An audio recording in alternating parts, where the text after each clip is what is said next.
พัดมาอีกแล้วน้องแก้วคงหลงคอยพี่เคยสัญญาให้ไว้จะกลับไปหาคนดีเพราะน้องพี่คงจะกลัวลมหนาวพัดมาอีกคนหนาวกระมนหัวใจปวดยามหนาวมาห่างน้องเจ้าคงมองและรำครวญลมหนาวจะหวนกลับไปฟ้าเอ่ยโปรดเห็น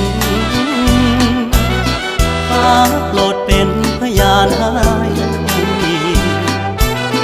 ความรักยังไม่คลอนนิรันดร